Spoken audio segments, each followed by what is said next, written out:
Let's make mango lassi today. What we need is 1 mango. I have the frozen one. And we need 2 tablespoons sugar, 150 milliliter natural yogurt, and 150 milliliter milk. So let's start. First we put the milk in the mixer. And then the yogurt.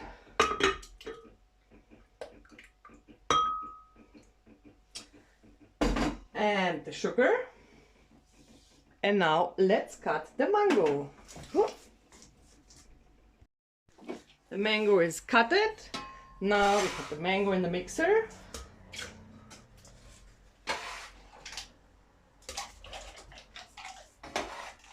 So.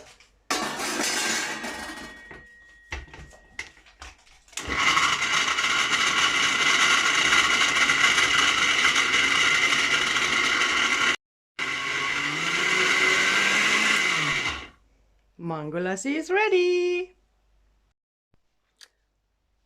Mango lassi is ready.